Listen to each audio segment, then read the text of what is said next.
طبیعت خراب ہے ٹھیک کر دے یا عافیت سے اٹھا لے. یہ تو نہیں میں نے کہا خیر ٹھیک کر دے اس کو. اور جو دنیا سے جا چکے ہیں اللہ ان سب کی, یہ تو چلتا رہے گا بھائی, کوئی مرے گا کوئی جیے گا. امام کو کیا مرغا بنایا ہوا ہے, کیا بنایا ہوا ہے آپ لوگوں نے امام کو, پورے محلے کی رپورٹیں اس کو, ہر گھر میں وہ فلاں بیمار فلاں. میں نے کہا, انہوں نے کہا نہیں, اجتماعی دعا میں یہ ہوتا ہے اللہ ہو سکتا ہے کسی کی سن لے, اللہ ہو سکتا ہے کسی کی سن لے. شاید وہ ادھر کونے میں ایک بندہ بیٹھا ہوا اس کی ٹھا کر کے اوپر. میں نے کہا دیکھو دعا اس کی زیادہ قبول ہوتی ہے جو درد دل سے مانگتا ہے, اور درد دل سے آپ کے ریلیٹو مانگیں گے.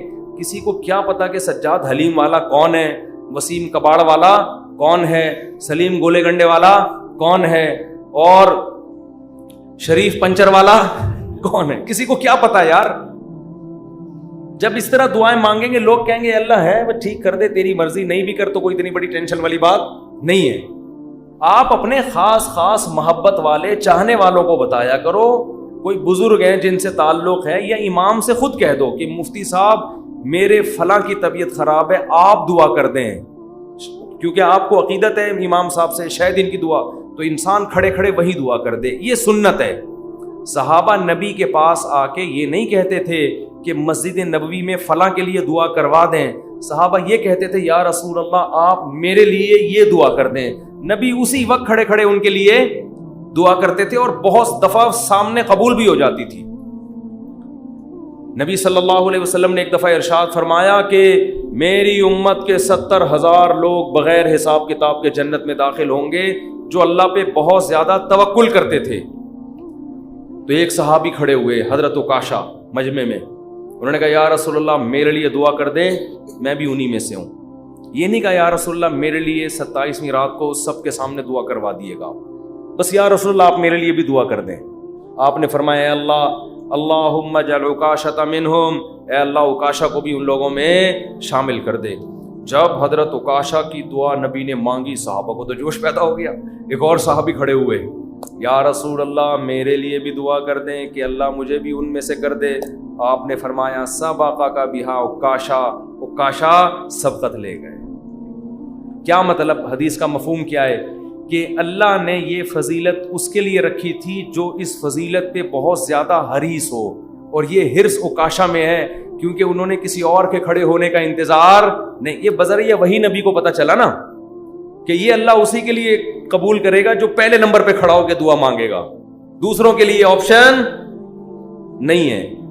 تو نبی سے تو ڈائریکٹ درخواستیں کی گئی ہیں. اس طرح علماء سے کہنا چاہیے کہ حضرت میرے فلاں کا مسئلہ ہے, یہ دعا کرا دیں, یہ کر دیں آپ دعا, تو یہ ٹھیک ہے. لیکن اجتماعی پرچیاں دے دے کے دعائیں کبھی کبھار ٹھیک ہے, اس کا معمول بنانا ٹھیک نہیں ہے. اپنے غم کو کس کے سامنے بیان کریں, اللہ کے سامنے. اس کو پبلش کرنا آج فلاں کے ساتھ یہ مسئلہ مجھے اچھا نہیں لگتا, کبھی ذرا سی طبیعت خراب ہوئی, وہ ملیریا ہو گیا تھا, تو یہاں پھر دعائیں شروع, مفتی صاحب بیمار, ابے بھائی اللہ کے سامنے بیان کرو, کیوں پبلک, پھر تبلیغ ترس کھا رہی ہے. اچھا نہیں لگتا کہ کوئی آپ پہ آ کے ترس کھائے, بیچارہ کہے آپ. لوگ کہیں گے مفتی صاحب بیچارے, مجھے تو اچھا نہیں لگتا بھائی, مجھے آ کے کوئی کیا کہے, بولو بیچارہ. بھائی ہم تو بیچارے نہیں, ہم اللہ کے سامنے بیچارے ہیں, آپ کے سامنے فنٹر ہیں ہم. ایسے ہی رہو, تو کون ہے اور کیا وہ تو کون ہے, میں بیچارہ. ایک شاعر کا شعر ہے بڑا زبردست, اللہ بچا کے رکھے, استغنا کے ساتھ ہی رکھے. لوگوں کے سامنے کمزوری ظاہر کرنا, ہمارے فرماتے کوئی دوا بھی کھاتے ہو نا لوگوں سے چھپ کے کھایا کرو. کوئی بھی دوا کھا رہے ہو, لوگ اپنی بیماری لوگوں کے سامنے ایسے نکلو, یہ کوئی بیماری نہیں, فٹ فاٹ, بے شک چھپ چھپ کے کچھ بھی کھا رہا ہو, ٹھیک ہے نا. لوگوں کے سامنے مت غم کو ظاہر کرو. تو ایک شاعر نے بڑی اچھی بات کی ہے, رہبوتک خیر من رحموتک, کہ لوگ تجھ سے ڈریں. یہ بھی غلط ہے نا, ظالم سے لوگ ڈرتے ہیں نا, لوگ تجھ سے ڈریں, لوگوں کے دل میں تیرا خوف ہو, یہ غلط ہے. لیکن اس سے بہتر ہے کہ لوگ تجھ پہ ترس کھائیں. نہیں آ رہی بات. دیکھو دو غلط چیزیں ہیں, لوگ آپ سے ڈریں, یہ بھی کیا ہے, غلط. یہ تو ظالم ہونے کی علامت ہے نا, ظلم کر رہے ہو آپ, لوگوں کو ڈرا رہے ہو. لیکن اس نے کہا یہ غلط ہے, مگر اتنا نہیں جتنا یہ غلط ہے کہ لوگ آپ پہ درس کھائیں. یہ زیادہ غلط ہے, یہ آپ کے کمزور ہونے کی, یہ آپ کے بے عزت ہونے کی دلیل ہے. ظالم کی بھی عزت ہو جاتی ہے, ڈر سے ہوتی ہے. مظلوم جس پہ ظلم ہو رہا ہوتا ہے نا, اور وہ رو رہا ہوتا ہے ظالم کے سامنے, اس کی معاشرے میں عزت نہیں ہوتی, اور عزت بڑی چیز ہے. تو ہاں, ہر ایک کو ایک ہی لاٹھی سے نہیں ہانکنا چاہیے, ایک حد تک لوگ برداشت کرتے ہیں, اس کے بعد انسان کے حوصلے پست ہو جاتے ہیں. تو اس لیے اس تین چیزوں کا معمول ختم کریں. لوگوں کے سامنے مت بتائے کریں یہ ہو گیا فلاں ہو گیا, اللہ کے سامنے روئے انسان, اللہ کے سامنے اپنی حاجت. تو لوگوں کے سامنے اپنا غم بیان کر کے رونے سے عزت بڑھتی ہے یا کم ہوتی ہے؟ کم. اللہ کے سامنے رونے سے, اپنا غم بیان کرنے سے عزت کم نہیں ہوتی, بلکہ اللہ کی نظر میں عزت بڑھ جاتی ہے. ہمارا معاملہ الٹا ہے, پبلک کے سامنے روتے ہیں اور اللہ کے سامنے روتے ہوئے ہمیں شرم آتی ہے. میں نے دیکھا لوگ دعا میں منہ پہ ہاتھ رکھ لیتے ہیں, اگر ان کو کبھی رونا بھی آ رہا ہو, بھائی کھلے عام رو, کوئی مسئلہ نہیں ہے, یہ اللہ کے سامنے رو رہے ہو. ہاں, لوگوں کو دکھانے کے لیے مت رو. آج کل ٹیلی ویژن میں اس قسم کی چیزیں بھی موجود ہیں, پروگرام چل رہے ہوتے ہیں رونے کے, اشتہار لگے ہوتے ہیں ہمارے ہاں, رو رو کے دعائیں مانگی جائیں گی.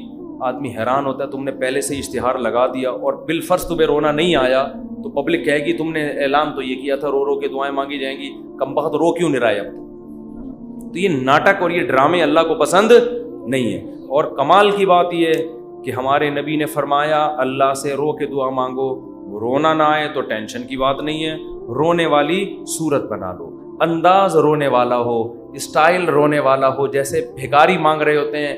دیکھو, رونا نہ آئے اور انداز رونے والا بنا لے, یہ رونے سے بھی زیادہ بہتر ہے, کیونکہ اللہ کہتا ہے کہ اس کے بس میں جو ہے وہ اس نے چھوڑا نہیں ہے. کیونکہ جب رونا آتا ہے تو دعا میں دل لگتا ہے, رونا نہیں آتا